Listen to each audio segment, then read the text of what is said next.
अस्सलामुअलैकुम व्यूवर्स, मैं बिलाल मिर्ज़ा आपको वेलकम करता हूं बिलाल मिर्ज़ास वर्ल्ड के rooftop and kitchen gardening channel पर। और दोस्तों, उम्मीद करता हूं कि आप सब लोग खैरियत से होंगे और आपकी गार्डनिंग माशाल्लाह बहुत अच्छे तरीके से चल रही होगी। दोस्तों, आज का जो मेरा टॉपिक है वो है how to make compost tea, यानी कि कंपोस्ट की हम चाय कैसे बना सकते हैं। क्योंकि दोस्तों, अगर हम जैसे अर्बन एरियाज़ में होते हैं तो ज़्यादातर लोग जो है उनके पास ज़मीन नहीं होती और वो गमलों में ही गार्डनिंग करते हैं, कंटेनर गार्डनिंग करते हैं। तो गमले जो होते हैं ऑलरेडी मिट्टी से उन्होंने पौधे लगाए हुए होते हैं और वो मिट्टी से भरे हुए होते हैं। तो वो कहते हैं कि जी इसमें हम जिसको कहते हैं कि हर 15 दिन के बाद थोड़ी सी उसके अंदर खाद डाल के गोडी कर दें ताकि उसको न्यूट्रिएंट्स मिट्टी को मिलते रहें, पौधे को आपके मिलते रहें। तो वो कहते हैं जी हमारे गमले में तो जगह ही नहीं है, पहले हम उसमें से मिट्टी निकालें फिर उसके अंदर खाद डालें, ये तो एक मुसीबत हमारे लिए है हर 15वें दिन। तो दोस्तों, उन लोगों के लिए ये बहुत आसान चीज़ है। अगर आपके पास गाय का गोबर घर में पड़ा हुआ है डिकम्पोज हुआ हुआ, तो उसको आप जो है उसकी चाय बना लें और उसका पानी जो है अपने पौधों को दें। वो भी वैसे ही काम करेगा जैसे खाद काम करेगी। और चाहे तो उसका जो है आप पानी को अच्छी तरह छान के अपने स्प्रेयर में भर के पत्तों पे स्प्रे करें ताकि पत्तों को भी इंस्टेंट जो है न्यूट्रिएंट्स मिल जाएं, और जो उन पे से बहता हुआ पानी नीचे मिट्टी पे गिरेगा तो मिट्टी को भी न्यूट्रिएंट्स मिल जाएंगे। तो दोस्तों, उसके लिए इसमें कोई रेशो नहीं है कि आपको कितनी खाद लेनी है, चाहे आप 1 किलो लें, 2 किलो लें, 4 किलो लें, 5 किलो लें। ये आपकी ज़रूरत के मुताबिक है कि आपके कितने गमले हैं और आप कितने गमलों में आप उसको इस्तेमाल करना चाहते हैं। तो लेट्स से ये एक बाल्टी में मैंने जो है ये गोबर की खाद ले ली है डिकम्पोज हुई भी। अब इसके अंदर मैं ये मैंने इसमें पानी में मिला दूंगा। दोस्तों, ये बाल्टी को जो है मैं भर देता हूं इसको।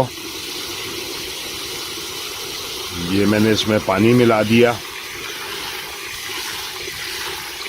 लेकिन दोस्तों, ये जो है आपने जो रखना है इसको ऐसी जगह पे रखना है, धूप इस पे डायरेक्ट सनलाइट नहीं पड़नी चाहिए, कहीं भी एक जगह छांव में पड़ा हुआ हो। और आप इसको जो है मैक्सिमम अगर आप इसको 24 से 48 घंटे इसमें भीगा रहने देते हैं तो इसमें से किसी किस्म की बू नहीं आएगी। और अगर 48 घंटे से ज़्यादा और मैक्सिमम 7 दिन तक इसको अगर आप भीगा रहने देते हैं तो इसमें ये जैसे ये वाइट कलर का झाग है, ये क्योंकि मैं बना रहा था अपनी कंपोस्ट ही, तो ये इस पे जो झाग आई हुई है इसका मतलब है कि इसके अंदर बैक्टीरिया जो है, और आपने इसको किसी भी लकड़ी की मदद से इसको अच्छी तरह आपने एक दफ़ा मिक्स कर लेना है। ये आप देख रहे हैं ये जो इस पे झाग आ रही है तो इसके अंदर जो है कीड़े वॉर्म्स वगैरह सब पैदा होंगे।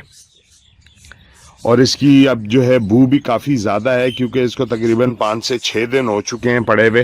तो इस पे मैंने आपको आज दिखाने के लिए और इसमें पानी मिलाया है, क्योंकि ये भी मैं अपने जो है पौधों में स्प्रे में नहीं करता हूं दोस्तों, लेकिन मैं इसको जो है अपने पौधों में डालता रहता हूं वक्तन फवक्तन। और इसकी कोई क्वांटिटी की कैद नहीं है कि ये, क्योंकि ये इनऑर्गेनिक तो है नहीं कि इसमें कोई केमिकल हो या किसी किस्म का कोई पेस्टिसाइड हो।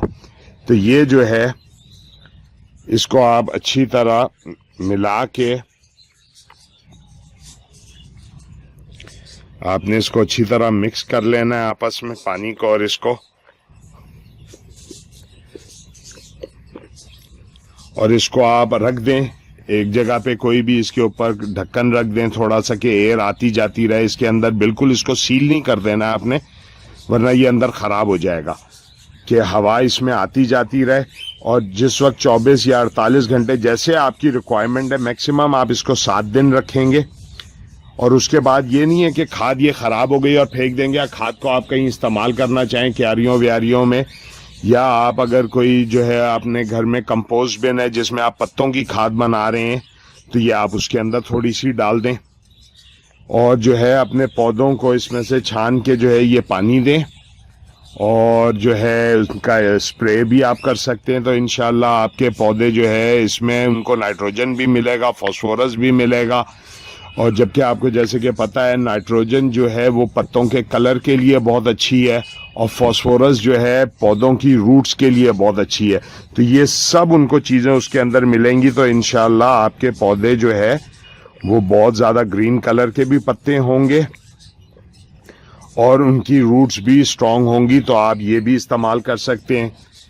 तो इसको बनाएं, इस्तेमाल करें, और जो है और दोस्तों को भी, अपने दोस्तों को भी बताएं कि जी हम ये चीज़ यूज़ कर रहे हैं, आप भी ये चीज़ इस्तेमाल करें। क्योंकि ये मैं दोस्तों, ये मैं तो खुद अपने पास यूज़ करता हूँ ये चीज़ें। तो जो है दोस्तों, उम्मीद करता हूँ कि आपको ये जो है वीडियो मेरी पसंद आएगी, और जो है अगर पसंद आए तो मेरे चैनल को सब्सक्राइब ज़रूर करें, वीडियो को लाइक ज़रूर करें, और अपने दोस्तों के साथ जो है सोशल मीडिया के ऊपर शेयर किया करें। क्योंकि दोस्तों जब आप मेरी वीडियो को शेयर करेंगे, मुझे व्यूज़ और लाइक्स मिलेंगे, और सब्सक्राइब मेरे चैनल को लोग करेंगे, तो मुझे भी थोड़ा सा हिम्मत हौसला मिलता है कि नहीं जी मेरी वीडियोस भी किसी के काम आती हैं और इससे किसी को फ़ायदा होता है। तो दोस्तों नेक्स्ट टाइम इंशाल्लाह किसी नई इन्फो के साथ आपसे मुलाकात होगी। तब तक के लिए मुझे इजाज़त दीजिए। अस्सलामु अलैकुम वरहमतुल्लाहि वबरकातुहू। अपने दोस्तों, रिश्तेदारों और गिरदोनवा में सब लोगों का बहुत सा ख्याल रखिएगा। शुक्रिया।